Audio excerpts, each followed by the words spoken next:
الرحمن الرحیم۔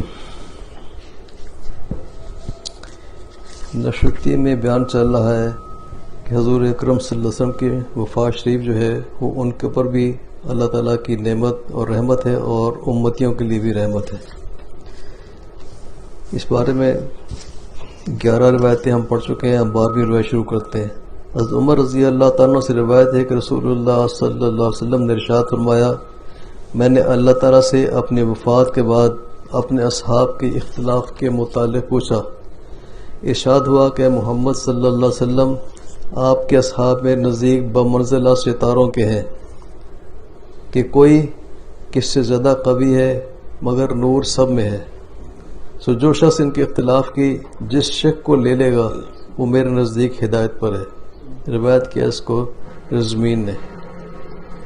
یہ اختلاف فروع اجتہادیہ میں وجوہ دلالت نصوص کے اختلاف سے ہے، جس میں ہر شخص کا قصد اتباع دلیل شرعی کا ہے، سو یہ رحمت ہے کہ اس میں امت کو سہولت ہے، اور ظاہر ہے کہ یہ اختلاف موقوف ہے اجتہاد پر، اور اگر حضور صلی اللہ علیہ وسلم تشریف رکھے ہوتے تو ہر واقعے میں نص حاصل ہو سکتی تھی، یعنی ان سے رہنمائی حاصل ہو سکتی تھی۔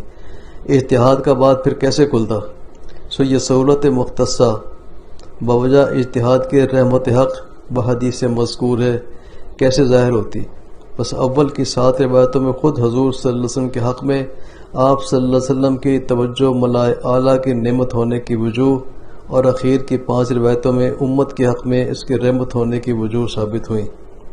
یعنی شروع کے اندر جو پہلی 7 روایتیں ہیں اس میں تو معلوم ہو اللہ تعالیٰ یہ بتا دیا گیا کہ حضور اکرم صلی اللہ علیہ وسلم کے لیے آپ کی وفات کتنی رحمت تھی، اور بعد میں جو 5 روایت آئی ہیں اس سے معلومات ہے کہ امت کے لیے کسی حضور اکرم کی وفات کیسے رحمت ہے۔ لیکن اس کے یہ معنی نہیں کہ واقعہ کسی حیثیت سے بھی مصیبت نہیں، رنج تو ہے اپنی جگہ، لیکن اب مصلحتیں بیان کی کہ اللہ تعالیٰ نے کیا کیا مصلحتیں اس میں رکھی تھی۔ اول تو خود روایت بالا میں بعض حکمتیں خود مصیبت کے ہونے پر متفرع ہیں، دوسرے صحابہ رضی اللہ تعالی عنہم اجمعین جو بعد انبیاء علیہ السلام کے اکمل البشر ہیں، علماً بھی عملاً بھی قولاً بھی، ان سے اضطراب کے اقوال اور افعال صادر نہ ہوتے، یعنی کہ حضور ایک تشریف لے جانا لوگوں کے لیے سب کے لیے باعث صدمہ تھا۔ وہ تو بشر تھے، جو صحابہ تھے وہ تو بشر تھے، ملائکہ تک سے تعصف اور بکا ثابت ہے، فرشتوں تک کو افسوس ہوا تھا اور دکھ ہوا تھا۔ چنانچہ بحیقی کی روایت میں ہے کہ آپ صلی اللہ علیہ وسلم کے اخیر وقت میں جبرائیل علیہ السلام نے کہا، ھذا آخر موتی من الارض، یعنی یہ میرا آخری آنا ہے زمین پر وہی لے کر۔ یہ موتی ہے کہ کیا لفظ ہوگا؟ موت ہے جی دیکھنا، موتی ہے، موتی موتی میری موت، موت نہیں توئے سے اچھا صحیح، ہاں میں دیکھتا ہوں، ہاں ہاں موت آنا، زمین کو روندنا یعنی آنا، اچھا۔ بتایا تو پیدل چلنا دیتا ہے۔ اس کے سیاق سے تعصب ظاہر ہے، اور ابو نعیم نے حضرت علی رضی اللہ تعالیٰ سے روایت کیا ہے کہ جب روح قبض ہوئی تو ملک الموت نے روتے ہوئے آسمان کو چڑھے، اللہ اور میں نے آسمان سے آواز سنی، وا محمدہ۔ اللہ اس سے بکا اسرائیل علیہ السلام کا ثابت ہے، یعنی کہ وہ بھی آپ کی وفات پر روئے ہیں، اسرائیل علیہ السلام بھی۔ اور ابن ابی دنیا نے حضرت انس رضی اللہ تعالیٰ عنہ سے آپ صلی اللہ علیہ وسلم کی وفات کے بعد حضرت خضر علیہ السلام کا تعزیت کے لیے اصحاب کے پاس آنا اور ان کا رونا روایت کیا ہے۔ خضر علیہ السلام بھی آئے ہیں تعزیت کے لیے اور وہ بھی روئے ہیں۔ اگر خضر علیہ السلام پیغمبر ہوں اور اہل حق کے نزدیک پیغمبر ملائکہ سے افضل ہوتے ہیں تو ان کا رونا ملائکہ کے رونے سے بھی زیادہ عجیب ہے، اور دلیل ہے اس کے مصیبت ہونے کی۔ تیسرے روایت میں مصیبت ہونے کی وجوہ کی تصریح بھی ہے، جیسے مرفوع حدیث میں مسلم نے ابو موسیٰ اشعری رضی اللہ تعالیٰ عنہ سے روایت کیا ہے کہ حضور صلی اللہ علیہ وسلم نے ارشاد فرمایا کہ میں اپنے اصحاب کے لیے سبب امن ہوں۔ ارشاد فرمایا کہ میں اپنے اصحاب کے لیے سبب امن ہوں، امن کا سبب ہوں۔ جب چلا جاؤں گا تو موعود بلائیں ان پر آئیں گی، جو فتنے ہیں اور جو حروب ہیں، اور میرے اصحاب میری امت کے لیے سبب امن ہے۔ جب میرے اصحاب چلے جائیں گے تو موت بلائیں یعنی بدعات اور شرور امت پر آئیں گی۔ اور موقوف حدیث میں اوپر 7ویں روایت میں حضرت ام ایمن رضی اللہ تعالیٰ کا قول کہ آسمان سے وحی منقطع ہو گئی، جس نے حضرت ابوبکر اور عمر رضی اللہ تعالی عنہما کو بھی رلا دیا، یہ آ چکا ہے۔ یہ تینوں امر اس مصیبت ہونے پر صریح دلیل ہے، اور ایک واقعہ کا مختلف حیثیتوں میں مختلف وصف سے موصوف ہونا بھی کوئی امر غریب نہیں۔ اس تحقیق کے بعد مختصراً واقعہ بیان کیا جاتا ہے۔ وفات کا واقعہ آئندہ بیان کریں گے۔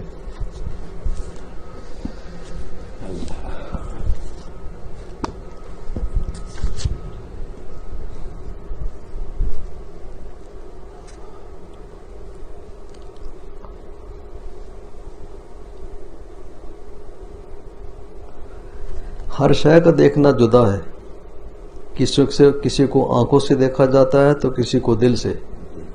بس اس طرح خدا بھی دل سے دکھائی دیتا ہے، آنکھ سے دکھائی نہیں دے سکتا۔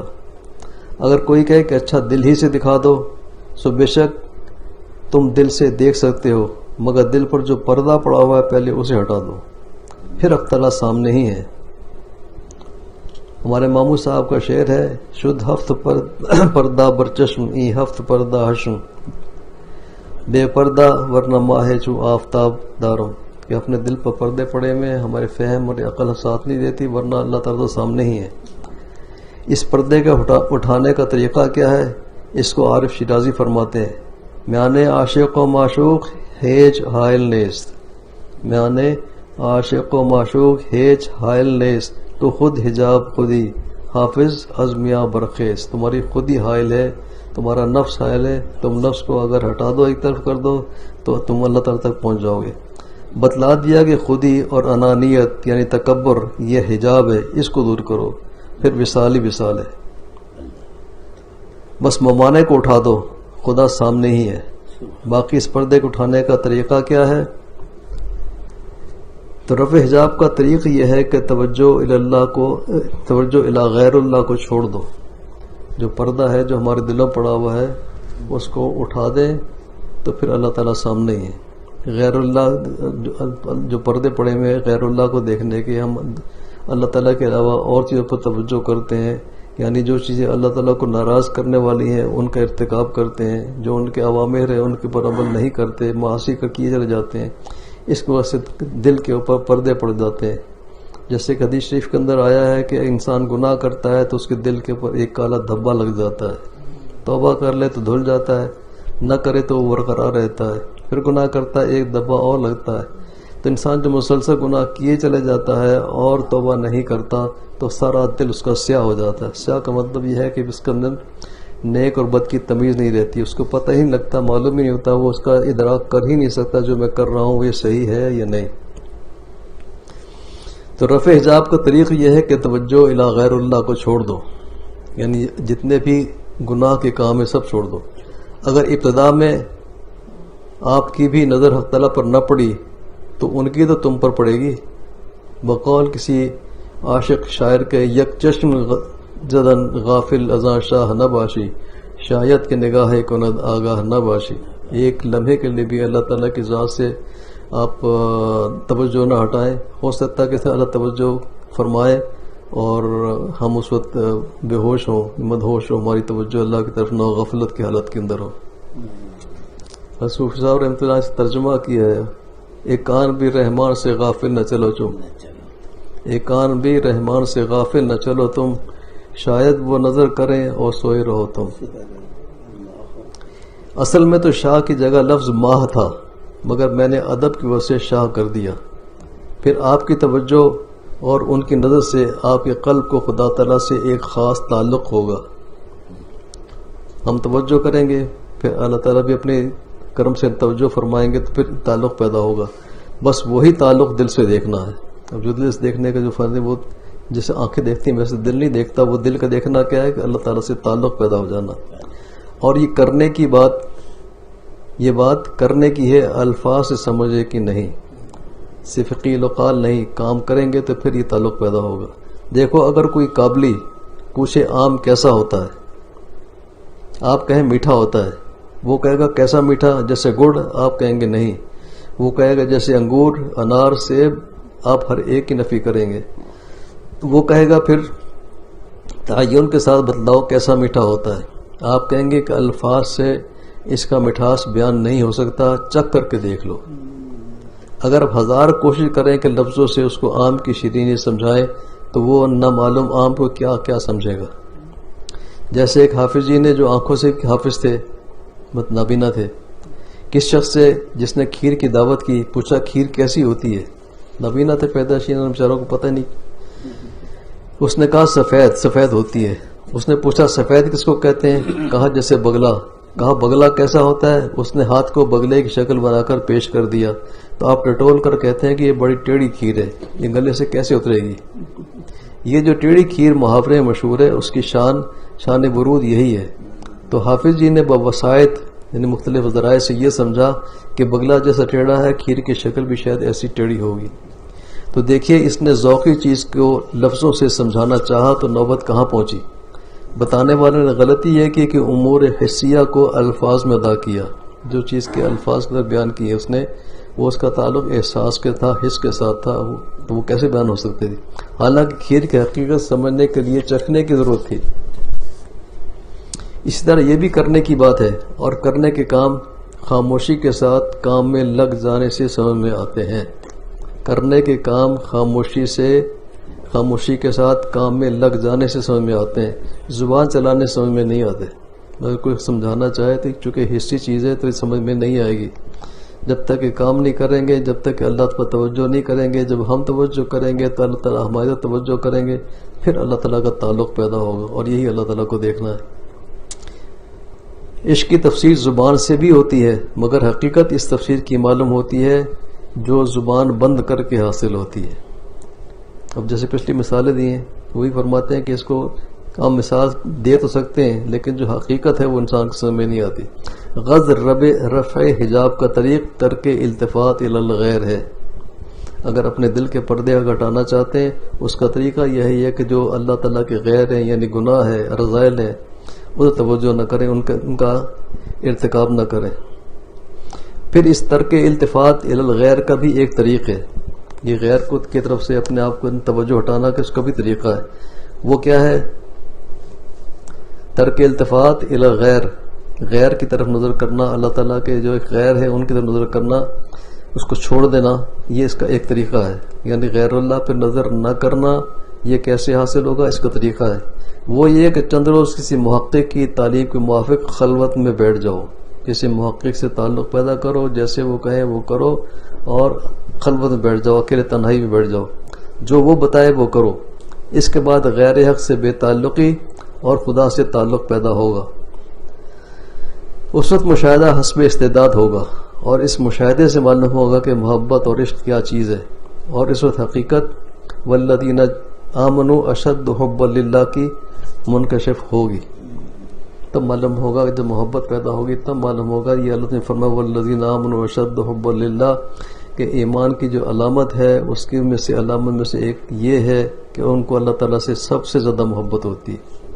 اگر کوئی کہے کہ ہم نے مجاہدہ کیا تھا، یہ بات حاصل بھی ہو گئی تھی، مگر چند روز کے بعد پھر وہ حالت اصلیہ عود کر آئی، دوبارہ وہ چیز ختم ہو گئی، تو اس کی بقا کا طریق بھی معلوم ہونا چاہیے. تو میں اس غلطی پر متنبہ کرنا چاہتا ہوں کہ مجاہدے کا یہ اثر نہیں ہے کہ جذبات نفسانیہ فنا ہو جائیں. مجاہدہ انسان کوشش کرتا ہے گناہوں کو چھوڑنے کی یا نیکیاں کرنے کی کوشش کرتا ہے، کوشش ہی کا نام مجاہدہ ہے. تو مجاہدے کی کوشش کے دوران جو تکالیف آتی ہیں اس کو بھی برداشت کرتا ہے، اسی کو کہتے ہیں مجاہدہ. کوشش کرے، اور کوشش کرنے کے دوران انسان کو اگر کچھ مخالفتیں ہوں یا کچھ رکاوٹیں پیش آئیں، تکالیف ہوں، ان سب کو برداشت کرتا رہے، اسی کا نام مجاہدہ ہے. تو فرماتے ہیں کہ جذبات نفسانیہ فنا ہو جائیں، یہ نہیں ہوتا. مجاہدہ کریں لیکن جو نفس کی خواہشات ہیں وہ ختم ہو جائے، میلان ختم ہو جائے، یہ کبھی بھی نہیں ہوتا. جیسا کہ سائل کو شبہ ہوا، اسی بنا پر عود کا اشکال کیا، بلکہ اس کا اثر صرف یہ ہے کہ وہ جذبات مغلوب ہو جاتے ہیں.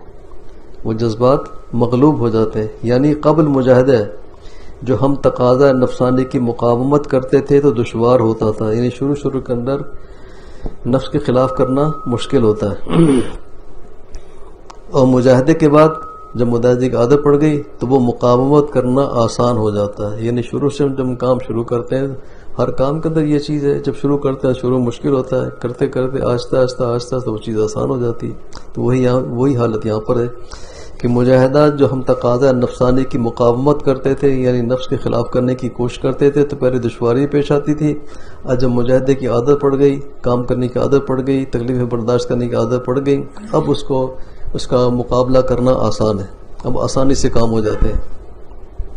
تو علت اس آسانی کی وہی مجاہدہ ہے۔ پس جب مجاہدے میں کمی ہوگی اور ضروری ہے، جب مجاہدہ کم کر دیں گے، مجاہدہ چھوڑ دیں گے، تو پھر ظاہر ہے پھر وہ غیر اللہ کی طرف التفات ہونا شروع ہو جائے گا، اللہ تعالیٰ کا تعلق کم ہو جائے گا۔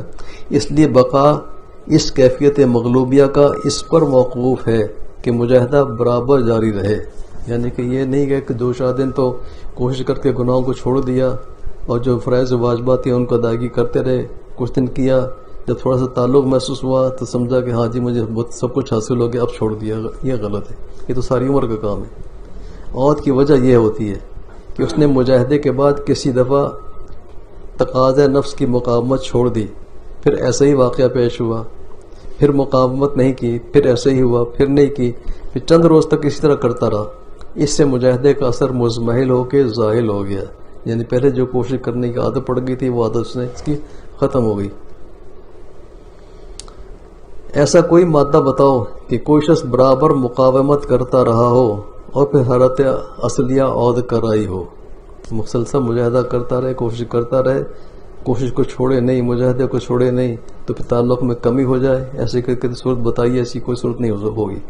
بس یہ غلطی کرتے ہیں کہ ایک مرتبہ مجاہدہ کر کے بے فکر ہو جاتے ہیں اور یہ سمجھتے ہیں کہ بس اب ہمارے اندر سے رذائل نکل گئے، اس کے بعد جو نفس کا تقاضا ہوا تو اس کو رذیلہ نہیں سمجھا بلکہ کوئی اچھی حالت سمجھی، حالانکہ رذائل فنا تو ہوتے نہیں، مجاہدے سے مغلوب ہو جاتے ہیں۔ جتنے بھی رذائل ہیں وہ ختم نہیں ہوتے بلکہ وہ کمزور ہو جاتے ہیں، اسی کو کہتے ہیں کہ رذائل کا امالہ کرنا چاہیے، ازالہ اس کا نہیں ہو سکتا۔ امالہ سے مطلب یہی ہے کہ جو گناہوں کے تقاضے ہیں ان کو اس قدر کمزور کیا جائے، اتنا کمزور کیا جائے کہ پھر انسان گناہ نہ کر سکے۔ جتنے بھی رذائل ہیں، خواہ وہ کبر ہو یا حسد ہو یا ریا ہو یا کوئی بھی رذیلہ ہو، اس کو اتنا کمزور کر دیا جائے کہ پھر وہ گناہ کا درجہ نہ رہے۔ اس لیے بے فکری سے وہ پھر ابھر آتے ہیں۔ اسی کو فرماتے ہیں نفس ازدہا است او کہ مردہ است از غم بے آلتی افسرداست۔ نفس کو مثال دیتے ہیں کہ اس کی مثال ازدہے کی سی ہے، اس کو سردی لگ گئی ہے تو وہ ٹھٹر کے پڑا ہوا ہے بے حس و حرکت، تو اس لیے آپ سمجھتے ہیں کہ وہ ازدہا مر گیا، ازدہا مرا نہیں ہے، اس کو چونکہ ٹھنڈ لگی ہوئی ہے، اور جیسے تھوڑی سی گرمی پہنچے گی وہ دوبارہ پھر وہ اپنی شرارت پر آ جائے گا۔ اس طرح نفس ہے، نفس کو کبھی انسان کو نہیں سمجھنا چاہیے کہ میرا نفس مردہ ہو گیا، ختم ہو گیا، نہیں، نفس سے ہمیشہ بدگمان رہنا چاہیے کہ کسی وقت بھی مجھ پر حملہ کر سکتا ہے۔ جب بھی تھوڑی سی مجاہدے میں کمی ہوگی، جب بھی تھوڑے سے ایک آدھ گناہ اس کے شامل کر دیا جائے گا، اس جو نفس ہے اس کو گرمی پہنچے گی، وہ دوبارہ پھر حملہ کرے گا، پھر ہم اور گناہ کریں گے، پھر اور کریں گے، پھر اور کریں گے، اور نتیجہ یہ ہوگا کہ جو اللہ تعالیٰ کا تعلق کچھ محنت سے حاصل ہوا تھا وہ تعلق ختم ہو جائے گا۔ اور فنائے نفس کا جو مرتبہ مشہور ہے اس کے یہی معنی ہے کہ وہ مغلوب ہو گیا، توجہ اللہ غالب ہوگی، لیکن اصل باقی ہے۔ اس لیے اور مجاہدے کے بعد بے فکری سے عود کا ضرور اندیشہ ہے، مطلب ہے کہ بے فکر نہیں ہونا چاہیے۔ اس طریق میں بے فکری کی کہاں گنجائش، یہ تو عمر بھر کا دھندا ہے، جس کو مانا رومی رحمۃ اللہ فرماتے ہیں اندری رامی تراش و می خراش تا دم آخر دم فارغ مباش۔ جو اللہ تعالیٰ کے راستے کے اندر چلے ہو، ہر وہ چلتے رہو چلتے رہو چلتے رہو، کبھی بھی غافل نہ ہو۔ اندریزہ می تراش و می خراش، جیسے کہ جھاڑیاں ہوتی ہیں یا بیلیں ہوتی ہیں یا درخت ہوتے ہیں، ان کے جو بعض شاخیں ایسی نکل آتی ہیں کہ وہ دیکھنے بری معلوم ہوتی ہیں، تو مالک کو کہتے ہیں اس کو یہاں سے کاٹ دو، اس کو یہاں سے کاٹ دو تاکہ یہ بیل خوبصورت لگے۔ ایسی نفس کی تراش و خراش بھی ضروری ہے، اور یہ تراش و خراش جو ہے یہ انسان از خود نہیں کر سکتا، بس کہ اس کے لیے کسی رہبر کی ضرورت ہے۔ تا دم آخر ببد کہ عنایت بات و صاحب سر ببد، لگے رہو کام کرتے رہو، ایک دن آئے گا کہ اللہ تعالیٰ کی عنایت شامل ہوں گی، اللہ تعالیٰ متعلق عطا فرما دے گی۔ اگر کسی کو مولانا کے دوسرے شعر سے شبہ ہو کہ مولانا تو کامیابی کے احتمال کو وقت موت تک ممتدد فرماتے ہیں، تو تم کہتے ہو کہ 40 روز میں حاصل ہو جاتا ہے۔ اگر کسی کو مولانا کے دوسرے شعر میں یعنی یہ تا دم آخر، یہ آخر دم تک لگے رہو، رکو نہیں، شبہ ہوا کہ مولانا تو کامیابی کے احتمال کو وقت موت تک ممتد فرماتے ہیں، یعنی فرماتے ہیں کہ قیامت موت تک لگے رہو گے پھر تعلق حاصل ہوگا، اور تم یہ کہتے ہو کہ نہیں 40 روز کسی محقق کے پاس رہ جاؤ گے تو تمہیں چیز حاصل ہو جائے گی. اس کی کیا وجہ ہے؟ بات یہ ہے کہ ایک درجہ ہے کفایت کا اور ایک ہے نہایت کا.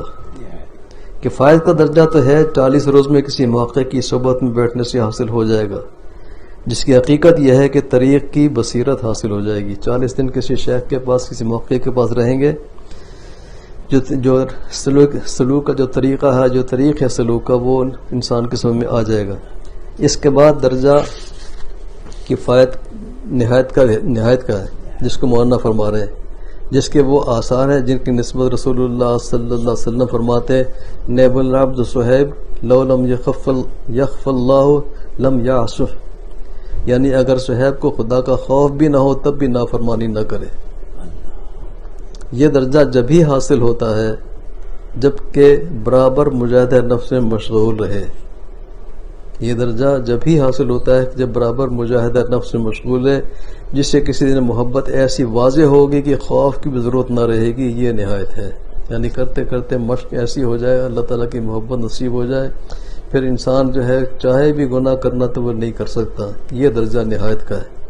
اب اس کی مثال دیتے ہیں. اس کی ایسی مثال سمجھو جیسے عالم بننے کے لیے ایک درجہ تو کفایت اور ضرورت کا ہے کہ نصاب درس ختم کر لیا جائے، ایک درجہ نہایت کا ہے کہ برسوں پڑھنے پڑھانے اور کتب بینی کرنے سے تجربے کا درجہ حاصل ہو جائے. بس میرے دعوے میں جو حافظ کے کلام میں بھی منصوص ہے، ازمانہ روح کے ارشاد میں بھی، اب کوئی اس میں تعارض نہ رہا، کوئی فرق نہیں رہا. مقصد یہ مجاہدہ انسان ہمیشہ کرتا رہے، کوشش میں لگا رہے اللہ تعالیٰ کا تعلق حاصل کرنے کے لیے، اور اس کو چھوڑے نہیں کسی وقت بھی. شروع میں تو مشکل ہوتی ہے، لیکن کچھ ہی دن کے بعد پھر اللہ تعالیٰ اپنی طرف کھینچ لیتے ہیں، جذب کی کیفیت عطا فرماتے ہیں، شوق ایسا پیدا فرماتے ہیں کہ کوئی انسان پھر اس کے لیے چھوڑنا مشکل ہوتا ہے. تو یہ درجہ انسان کو کام کرنے سے حاصل ہوتا ہے، ہر چیز میں یہی ہے. یعنی کہ ایک تو ہے علم، ایک ہے عمل، ایک ہے حال. تو عمل کرتے کرتے حال پیدا ہوتا ہے، اور ایک ہے استقامت، رسوخ. اس میں حال میں اور رسوخ اور استقامت میں فرق ہے. حال کا درجہ جو ہے وہ اضطراری ہے، یعنی کہ وہ انسان اس کو شوق کے غلبے کے اندر کام کرتا رہتا ہے. لیکن جب استقامت یعنی رسوخ حاصل ہو گیا، لیکن کب ہوگا؟ جب انسان مسلسل عمل کرتا چلا جائے گا، مجاہدہ کرتا چلا جائے گا، نفس کی جتنی بھی خواہشات ہیں گناہوں کے بارے کے اندر اس کے خلاف کام کرے گا، اور جو اللہ تعالیٰ نے فرائض و واجبات رکھے ہیں جتنے بھی اوامر ان پر عمل کرتا رہے گا، مسلسل کرتا رہے گا. پھر جو اس کو ایک ایسا درجہ نصیب ہوگا کہ جو اس کے اندر مدہوشی کا عالم تو نہیں ہوگا، شوق تو ہوگا لیکن شوق کا غلبہ نہیں ہوگا، لیکن پھر بھی وہ کام کرتا رہے گا. جس کو کہتے ہیں یہ رسوخ کا درجہ، یہ استقامت ہے. اور الاستقامت فوق الکرامت، کرامت سے بھی اونچی چیز ہے. اب حضرت ڈاکٹر صاحب رحمۃ اللہ علیہ کا ایک مضمون ہے، یہ السیانہ رسالہ اس کے اندر آیا ہے، اور انہوں نے حضرت کی ایک کتاب ہے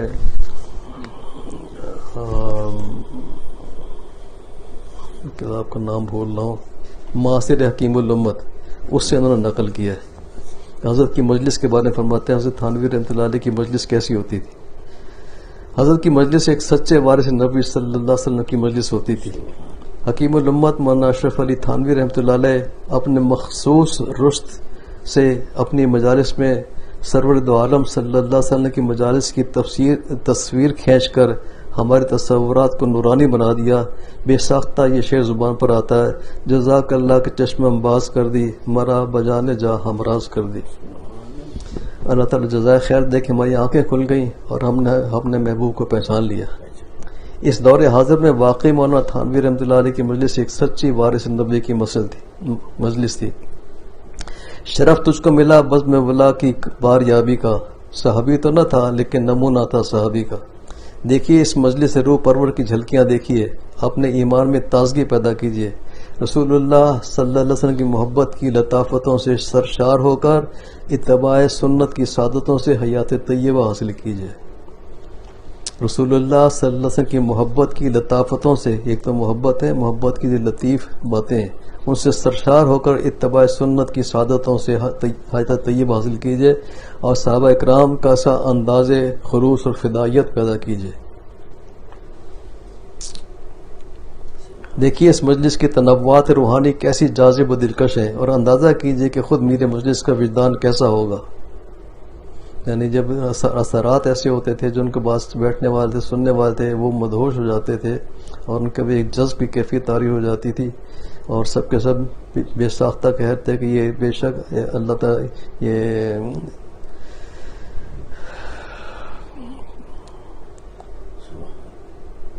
صحابی تو نہ تھا لیکن نمونہ تھا صحابی کا۔ ساقی تیرا مستی سے کیا حال ہوا ہوگا، جب تو نہیں میں ظالم شیشے میں بھری ہوگی۔ یہ شروع میں جب حضرت مظہور صاحب خواجہ صاحب رحمۃ اللہ علیہ کا تعلق ہوا حضرت تھانوی رحمۃ اللہ علیہ سے، تو حضرت کا ایک خط، جو پہلا خط تھا، اس کا جو جواب آیا، اس کے جواب اگلے دوسرے خط کے اندر حضرت مظہور صاحب نے یہ شعر لکھا تھا کہ آپ دنیا کو اتنا، آپ کو اللہ تعالیٰ کی محبت کے رسیہ بنا دیتے ہیں، اس محبت کے اندر آپ اس کو غرق کر دیتے ہیں، جب لوگوں کو غرق کر دیتے ہیں تو آپ کو اپنا کیا حال ہوگا۔ ساقی تیرا مستی سے کیا حال ہوا ہوگا، جب تو نہیں میں ظالم شیشے میں بھری ہوگی۔ اس وقت تصورات اس قدر تازہ ہو گئے، اب یہ فرمانے کے بعد فرما رہے ہیں کہ اس وقت تصورات اس قدر تازہ ہو گئے کہ معلوم ہوتا ہے کہ ہم حضرت کی مجلس کے اندر ہی میں بیٹھے ہیں۔ اب اس کا نقشہ کھینچتے ہیں۔ قصبہ تھانہ بان کے ایک گوشے میں حضرت حاجی امداد اللہ صاحب مہاجر مکی رحمۃ اللہ علیہ کی خانقاہ امدادیہ کی سیدری میں حضرت تشریف فرما ہے۔ ظہر اور عصر کے درمیان کا وقت ہے۔ کچھ لوگ قصبے کے، کچھ باہر کے آئے ہوئے ہیں، شریک مجلس ہیں، عالم بھی ہیں، عامی بھی ہیں، ذاکر و شاغل بھی ہیں، کاروباری بھی، سب کے سب ہمتن گوش بیٹھے ہیں، عقیدت مندانہ سر جھکائے بیٹھے ہیں۔ جو لوگ حاضر ہیں اور جو دور ہیں سب بجک وقت فیض یاب ہو رہے ہیں۔ یعنی جو بیٹھے ہیں وہ تو سن رہے ہیں، جو لوگ دور ہیں ان کو یہ جو کچھ حضرت فرماتے تھے سب کچھ سے وہ چھپ جاتا تھا، ان کے تک پہنچ جاتا تھا۔ ساقی نے لطف خاص کے دریا بہا دیے، نزدیک و دور عام ہے فیضان مہکدہ۔ حضرت کے سامنے جواب طلب خطوط کا ڈھیر ہے، ایک ہاتھ میں خط ہے، ایک ہاتھ میں قلم، جواب تحریر فرماتے جا رہے ہیں۔ اہل مجلس کی طرف متوجہ ہو کر گفتگو فرما رہے ہیں۔ کچھ خطوط سالکین کے ہیں جنہوں نے اپنے احوال اور کیفیات باطنہ تحریر کی ہیں، ان کے جواب لکھے جا رہے ہیں۔ کچھ خطوط فقہی مسائل کے متعلق ہیں، جن خطوط میں کچھ اہمیت اور خصوصیت ہے اس پر نشان لگا کر علیحدہ رکھا جا رہا ہے تاکہ ان کی نقل کروا کے ماہنامہ رسالہ النور میں شائع کیا جائے۔ اس طرح بیک وقت سالکین کے احوال اور ان کے جوابات پر مشتمل ایک ذخیرہ تربیت السالک کے نام سے جمع ہو رہا ہے۔ تربیت السالک اس طرح جمع ہوئی، اور وہ خطوط جن میں خاص فقہی مسائل کے جوابات ہیں جمع کیے جا رہے ہیں، جو امداد الفتاویٰ کے نام سے مرتب ہو رہے ہیں۔ من جملہ دیگر تصانیف کے یہ دو جلیل القدر کام اس مجدد عصر کی مجالس روزانہ کا کارنامہ ہے۔ یعنی دوپہر میں جو مجلس ہوتی ہے عصر مغرب درمیان، اس کے درمیان جو ملفوظات ہوتے تھے وہ تو ہوتے تھے، لیکن جو خط آتے تھے اس کے حساب سے حضرت کی دو کتابیں ساتھ ساتھ تصریح ہو رہی تھی۔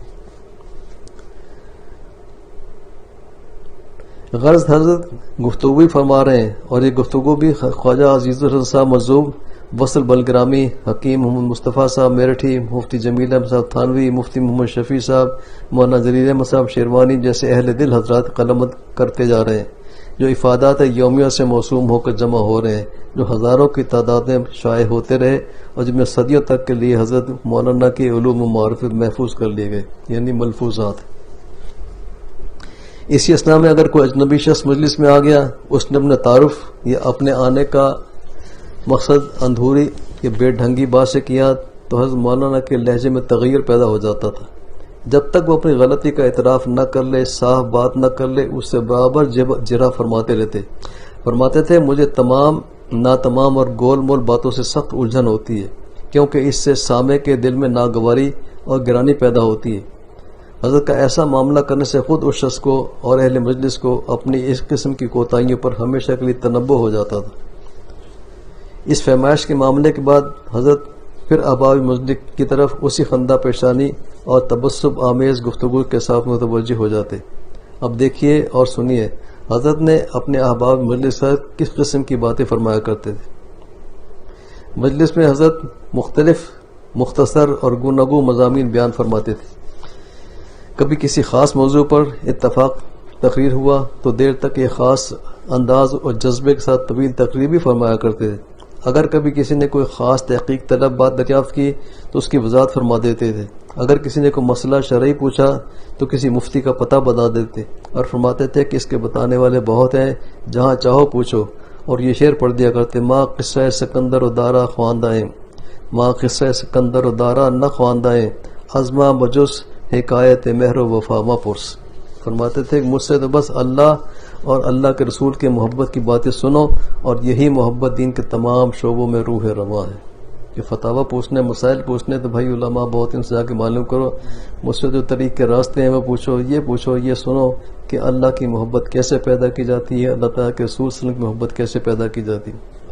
کسی انداز محبت میں تصحیح عقائد اور زاد راہ آخرت کی باتیں کر رہے ہیں.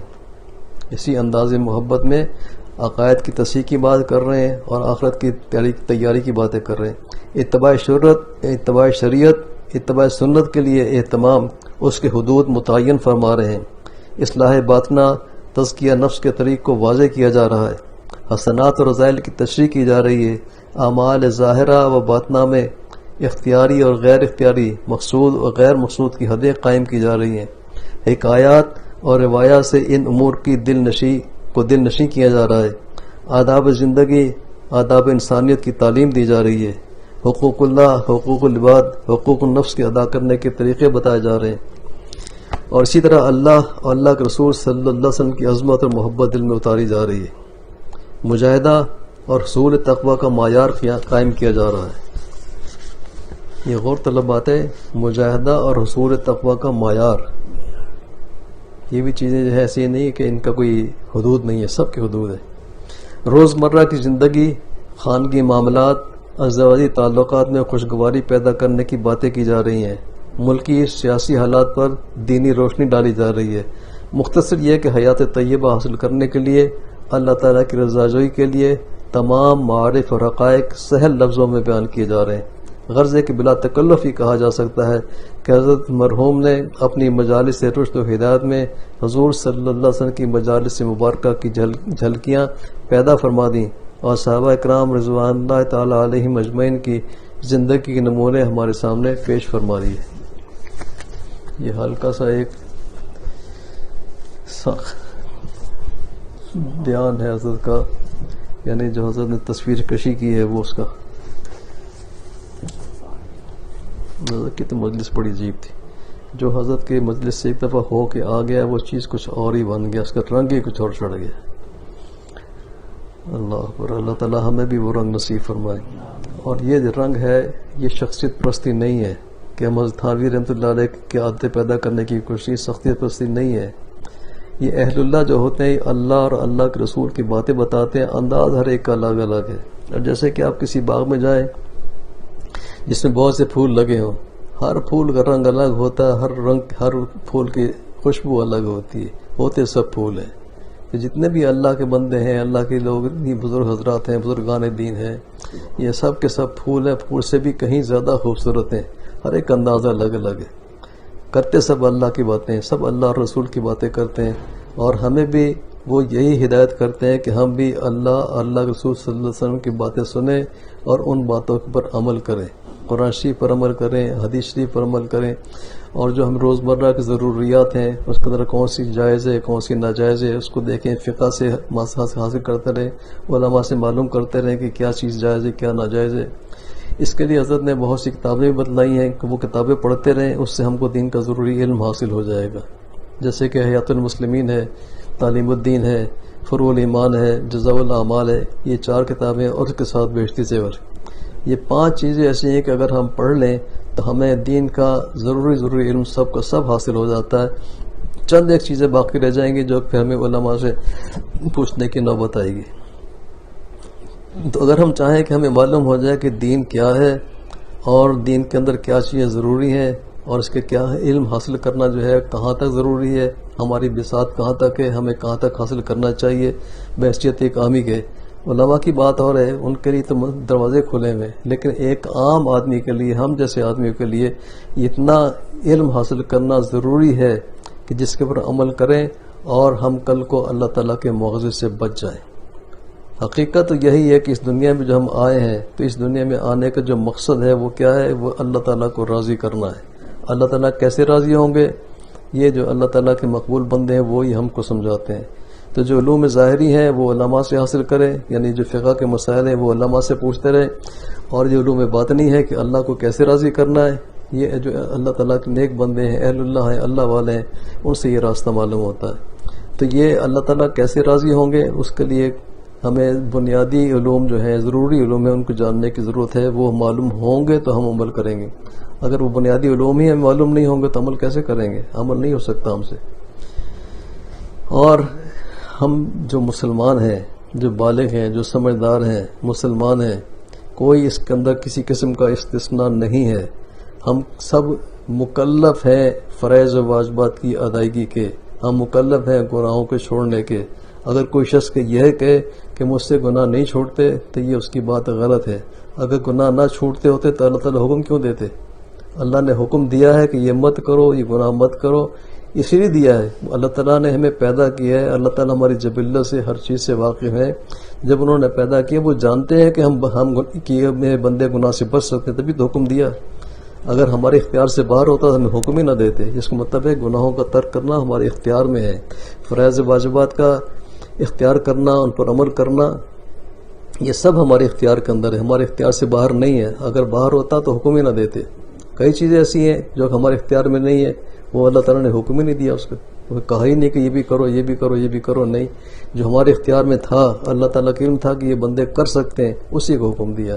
تو اس لیے ہمیں چاہیے کہ ہم علم دین حاصل کریں، ضروری جو کہ ہمارے لیے ضروری ہے وہ حاصل کریں اور اس کے پر عمل کرتے رہیں، تاکہ ہماری دنیا کی زندگی بھی بہتر ہو، ہماری آخرت بھی بہتر ہو۔ یہ تو یقینی بات ہے کہ ہمیں ایک دن اس دنیا سے جانا ہے، یقیناً جانا ہے، اس میں تو کوئی شک نہیں ہے۔ جو بھی اس دنیا میں آیا ہے اسے ایک دن اس دنیا کو چھوڑ کر کے جانا ہے آخرت کے اندر۔ اور سوچنے کی بات یہ ہے کہ یہاں سے جانا کہاں ہے؟ عالم آخرت کے اندر۔ اس کے درمیان میں ایک اور عالم ہے جس کو عالم برزخ کہتے ہیں۔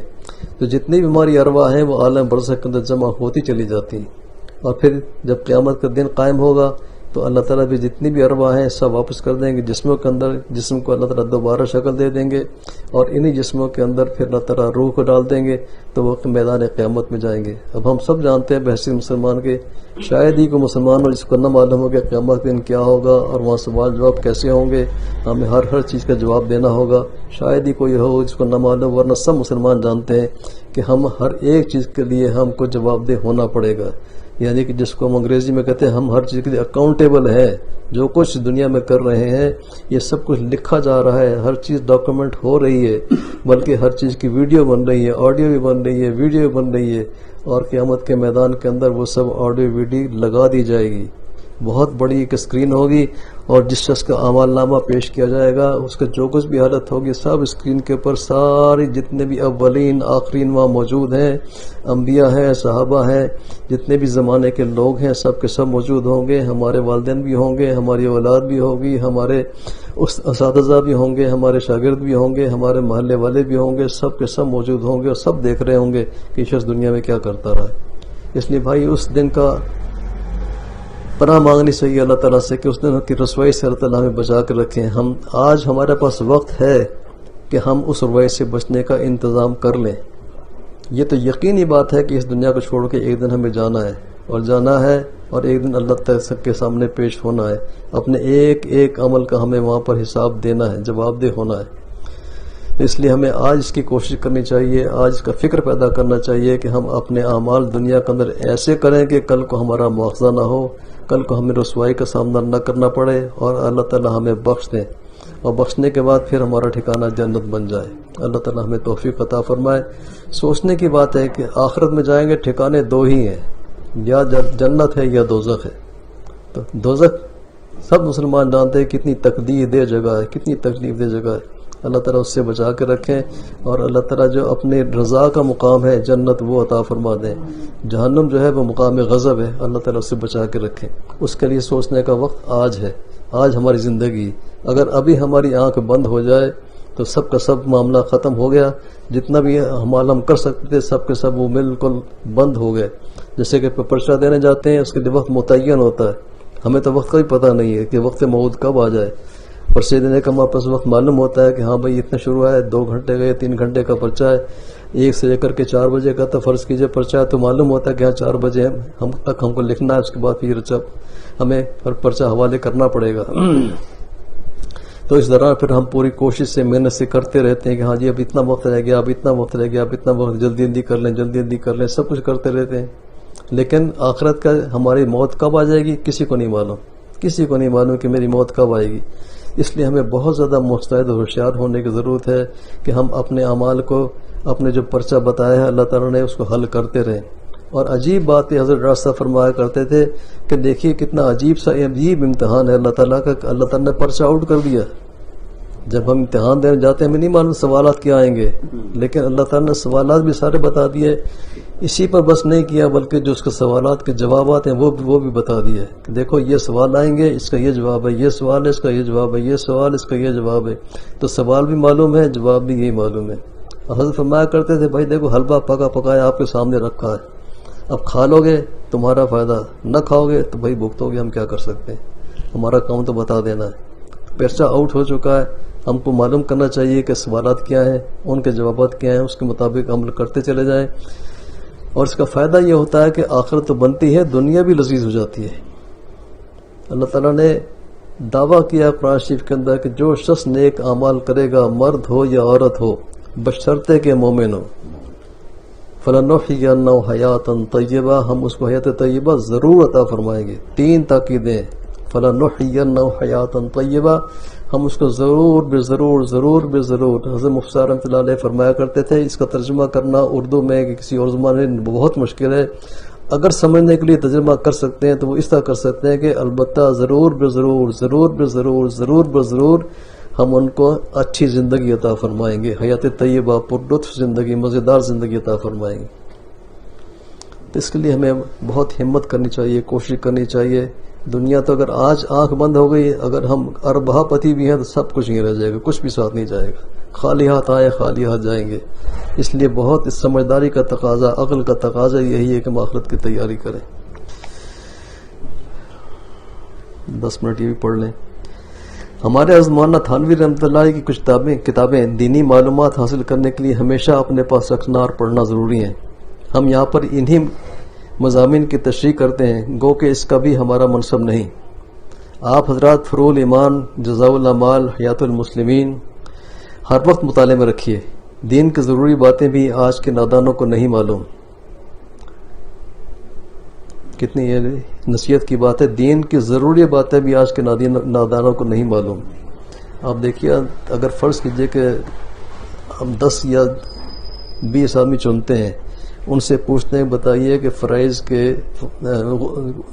وضو کے فرائض کیا ہیں, کتنی بنیادی بات ہے لیکن نہیں معلوم ہوتی. نماز کے ارکان کتنے ہیں, کسی کو پوچھیں گے شاید ہی کوئی جواب دے سکے. شرائط کیا ہے, شاید ہی کوئی جواب. کس قدر ضروری چیز ہے نماز کے, سب سے پہلے قیامت دن نماز ہی کا سوال ہوگا, اور نماز ہی کے بارے میں نہ معلوم ہوتا, کتنی افسوس کی بات ہے. اس لیے دین کا علم حاصل کرنا بہت ضروری ہے. آج کے نادانوں کو نہیں معلوم, اس لیے حضرت رحمۃ اللہ علیہ نے آسان درس مقرر کیا ہے. ان کتابوں کو سمجھ کر پڑھ لیا جائے تو دین کی ضروری باتیں انشاءاللہ حاصل ہو جائیں گی. لیکن یہ علم کے درجے میں ہے اور دین چاہتا ہے عمل. یہ ایسی مختصر سی کتابیں ہیں کہ ہر شخص بآسانی دیکھ سکتا ہے, سمجھ بھی سکتا ہے اور عمل بھی کر سکتا ہے. ایک تو وہ مصنف ہوتے ہیں جن کے مسامین ادق ہوتے ہیں, یعنی بہت مشکل ہوتے ہیں. لیکن ہمارے حضرت والا رحمۃ اللہ علیہ کے بعض عام فہم اور مستقل درس ہیں. بڑے بڑے علماء مل کر بھی جس کی مثال پیدا نہیں کر سکتے. اور کتاب تعلیم الدین تو حضرت والا کی ایک کرامت ہے. اس میں دین کے 5 شعبوں کے ضروری مسائل ہیں اور قرآن و حدیث سے مستنبط ہے. دیکھنا یہ ہے کہ ہمارے عقائد صحیح ہیں یا نہیں, ہماری عبادات ضابطۂ شریعت و سنت کے مطابق ہیں یا نہیں, ہمارے معاملات, معاشرت, اخلاق درست ہیں یا نہیں. یہی باتیں ضروریات زندگی یعنی سرمایہ دنیا اور آخرت میں ایمان لانے کے بعد اس کے مطابق عمل کرنا ضروری ہے. اب دیکھیے کتنے حضرت کی کتنے بڑی ایک مجدد ہیں، اور کتنی بڑی بات ہے حضرت نے جو فرمائی ہے کہ آپ پوری زندگی کا جائزہ اٹھا کے دیکھ لیجئے، جائزہ لے لیجئے، ہر چیز کو اٹھا کے دیکھ لیجئے، زندگی کے جتنے بھی حالات واقعات پیش آتے ہیں، جو بھی معاملات پیش آتے ہیں، ایک چیز کو بتا دیجئے جو ان پانچوں اجزاء سے الگ ہو، کوئی بھی الگ نہیں ہے۔ ہم یہ سمجھتے ہیں کہ کھانا کمانا دین نہیں ہے، بالکل غلط سمجھتے ہیں۔ ہمارا دین تو اتنا مزیدار ہے، اتنا کہ آج ہم کمانے کے لیے جا رہے ہیں تب ہمیں ثواب مل رہا ہے، ہم سو رہے ہیں تب ہمیں ثواب مل رہا ہے، ہم کھا رہے ہیں تو دین ہے، ہم پی رہے ہیں تو دین ہے، بیوی بچوں کے ساتھ مشغول ہیں تو دین ہے، ہر چیز ہمارے دین ہے۔ مسلمان کی بات یہ ہے کہ صحیح چیز ہم تک پہنچتی نہیں ہے۔ وجہ کیا ہے؟ وجہ یہ کہ ہم دین کو اٹھا کے دیکھتے نہیں۔ اگر دین کو اٹھا کے دیکھیں تو ہمیں لذت محسوس ہو کہ ہمارا دین کس قدر مزیدار ہے، کتنا لذیذ ہے۔ تو بتائیے کتنی لذت کی بات ہے۔ کھا رہے ہیں ثواب مل رہا ہے، پی رہے ہیں ثواب مل رہا ہے، سو رہے ہیں ثواب مل رہا ہے، بیوی بچوں کے ساتھ مشغول ہیں، کام کر رہے ہیں، آپ کو ثواب مل رہا ہے۔ آپ معاش حاصل کرنے کے لیے جا رہے ہیں، سارا دن تگ و دو کر رہے ہیں کمانے کے لیے کہ مجھے کچھ پیسے مل جائیں، بیوی بچوں کا پیٹ پالنا ہے، آپ کو ثواب مل رہا ہے۔ آپ کسی کی تعزیت کے لیے جا رہے ہیں، آپ کو ثواب مل رہا ہے۔ اب دیکھیے اگر ہم کسی تعزیت کے جاتے ہیں اور اس نیت سے جاتے ہیں، اگر ہم نہ گئے تو اس کو برا منائے گا، یہ مطلب دنیاوی لحاظ سے گئے، بچوں ٹھیک ہے وہ آتے ہیں۔ لیکن اگر دل کے اندر یہ تصور کر کے جائیں، یہ نیت کر کے جائیں کہ اس کا مجھ پر حق ہے، اب آپ کو ایک ایک قدم پر ثواب ملتا جائے گا۔ تو دنیا کمانے کے لیے، پیسے کمانے کے لیے ہم کسی تگدو کرتے ہیں کہ کیا کام کریں کہ زیادہ سے زیادہ ہمارے پاس پیسے آئیں۔ تو اسی طریقے سے اگر ہم آخرت کے مسافر ہیں تو ہم کو یہ چاہیے کہ ہم دیکھیں کہ کیا کیا کام کریں کہ ہم کو زیادہ سے زیادہ نیکیاں ملے، زیادہ ثواب ملے، تاکہ ہماری آخرت سنورے۔ تو جائزہ لینا بڑا ضروری۔ دیکھنا یہ ہے کہ ہمارے اس پر عمل کہاں تک ہوا ہے۔ ہماری زندگی ایک حواس باختہ زندگی ہے، مطلب کہ مدہوش ہیں ہم لوگ، ہوش نہیں ہے۔ ہر شخص اپنے قسم معاش کے شعبوں میں کاموں میں مصروف ہے، صبح سے شام تک بس ایک مشین کی طرح زندگی بسر ہو رہی ہے۔ معاملات زندگی اس قدر پیچیدہ ہو گئے ہیں اور لایعنی مشاغل اس قدر بڑھ گئے ہیں کہ ان کا کوئی حل بھی ہماری سمجھ میں نہیں آتا، نہ کسی کو حل تلاش کرنے کا احساس ہی پیدا ہوتا ہے۔ اس طرح سے دین بھی برباد ہو رہا ہے، دنیا بھی۔ اس وقت انسان دین سے بیگانہ ہو کر حیوانوں کی طرح زندگی بسر کر رہا ہے، الا ماشاء اللہ۔ اللہ تعالیٰ کا شکر ہے کہ اس زمانے میں بھی کچھ لوگوں کو دین کا اہتمام ہے اور اپنی بے عملی کی درستی کی فکر ہے۔ خدا کا شکر ہے کہ اللہ نے ہم کو اپنے بزرگوں سے صحیح اسلام اور ایمان اور حق ہم پر واضح کر دیا۔ اس کے بعد بہت شکر ادا کیا کرتے تھے بھائی، شکر ادا کیا کہ اللہ تعالیٰ نے، جو اللہ تعالیٰ کے نیک بندے ہیں جو صحیح راستے پر ہیں، اللہ تعالیٰ نے ان سے ہم کو وابستہ کر دیا ہے۔ خدا کا شکر ہے کہ اللہ نے ہم کو اپنے بزرگوں سے صحیح اسلام اور ایمان اور حق پر ہم پر واضح کر دیا، لیکن صحیح علم آنے کے بعد عمل صحیح نہ ہوا تو بڑی محرومی کی بات ہے۔ معلوم تو ہو گیا کہ اللہ تعالیٰ نے محققین سے، اللہ تعالیٰ جو صحیح راستے پر ہیں، وہ اس راستے پر ہیں جو راستہ سیدھا حضور اکرم صلی اللہ علیہ وسلم اور اللہ کی طرف جا رہا ہے راستہ۔ جب یہ ہمارے حضرات اس پر ہیں، معلوم ہو گیا کہ دین کیا ہے، معلوم ہو گیا دین کی ضروری چیزیں کیا ہیں، جب علم حاصل ہو گیا راستے کا، اب اگر ہم راستے پر نہ چلیں، عمل نہ کریں تو یہ بڑی محرومی کی بات ہے۔ ایک شخص کو علم ہی نہیں ہے راستے کا تو وہ ایک الگ بات ہے، لیکن ایک شخص کو راستے کا علم ہے کہ ہاں یہ راستہ فلاں جگہ جاتا ہے، مجھے وہاں پہنچنا ہے، اور پھر نہ چلے، یہ بڑی محرومی کی بات ہے۔ اللہ تعالیٰ پر ہم سب کا ایمان ہے، رسول پاک صلی اللہ علیہ وسلم برحق، کلام الہی برحق ہے۔ کلام پاک میں عقائد کے معاملے میں 3 چیزوں پر زیادہ زور دیا گیا ہے: توحید، رسالت اور معاد۔ ان کو اگر ہم نے درست کر لیا، توحید، رسالت، معاد کا مطلب آخرت، یعنی اللہ تعالیٰ کا ایک ہونا، اللہ تعالیٰ کا لائق عبادت ہونا، اور حضور اکرم صلی اللہ علیہ وسلم کی زندگی کیسی تھی وہ، اور ان کی کیا تعلیمات تھیں وہ، اور آخرت کیا ہوگی اور آخرت کے ہمیں کیا کرنا، یہ 3 چیزیں، زیادہ تر مضامین یہی ہیں، توحید کے، رسالت کے اور معاد کے۔ اگر ان کو ہم نے درست کر لیا تو ہماری زندگی اور آخرت کا یہی سرمایہ ہے۔ ہماری زندگی میں تغیرات بے انتہا ہیں اور سب مشیت الہی کے تحت ہیں، اس میں ہم کو کوئی گفتگو کرنا نہیں ہے۔ قرآن پاک میں معاد یعنی آخرت کی اہمیت پر بہت وضاحت فرمائی گئی ہے، اور جب تک یہ پوری طرح مستحضر نہ ہو جائے ہمارے سارے اعمال اور عبادات بے وزنی ہیں اور بے روح ہیں۔ اس لیے ایک نظر ان پر ڈال کر اطمینان کر لیجئے، پھر آپ کے سب اعمال وزنی ہو جائیں گے. یعنی آخرت کا فکر پیدا کر لیں. جب معلوم ہو کہ ہمیں کہاں پہنچنا ہے اور ہمارا وہاں پر جا کر نتیجہ کیا نکلنا ہے، اس کے حساب سے اس نتیجے کو سامنے رکھ کر اپنے اعمال اپنے درست آج کر لیں. اور اس کے لیے جو 5 طریقے عقائد، عبادات، معاملات، معاشرت اور اخلاق، یہ 5 راستے ہیں، یہ 5 شعبے ہیں دین کے، ان کے مطابق اپنی زندگی کا جائزہ لیتے رہیں اور ان کو ٹھیک کرتے رہیں، تاکہ ہمارے جو بھی عمل کریں وہ کسی ایسے قابل ہو جائیں کہ کل کو اللہ تعالیٰ ہمیں بخش دیں. اور فرماتے ہیں اگر کپڑا ناپاک ہے، رخ بھی قبلے کی طرف نہیں ہے، تو ہماری عمر بھر کی سب نمازیں ضائع. اسی طرح اگر ہم نے ایمان کے مطابق اپنے اعمال اور اخلاق کی طرف توجہ نہ کی، نہ ان کی اصلاح کی، تو ہماری زندگی خسران عظیم کا مصداق ہوگی. صرف اتنی سی بات نہیں ہے کھا لیا پی لیا اور اتنے جائیداد بنا لی اور بچے پڑھا دیے، سب کچھ کر دیا، فارغ ہو گیا جی ہماری زندگی بڑی کامیاب ہے. یہ بڑی غفلت کی بات ہے. آنکھیں کھولنی چاہیے، ہمیں سوچنا چاہیے کہ ہمیں جہاں جانا ہے وہاں پر ہم کیا پیش آئے گا، تو پھر ہمیں اس کے ساتھ تیاری بھی کرنی چاہیے. اس طرح اگر ہم نے ایمان کے مطابق اپنے اعمال اور اخلاق کی طرف توجہ نہ کی، نہ ان کی اصلاح کی، تو ہماری زندگی خسران عظیم کا مصداق ہوگی. ہمارے سارے اعمال آخرت کا سرمایہ ہیں، ہمارے سارے اعمال آخرت کا سرمایہ ہیں، جن کا ثمرہ جنت ہے یا دوزخ. ہمارے جتنے اعمال صالح ہیں وہی انشاءاللہ رضا الہی اور حضور جنت کا باعث بنیں گے.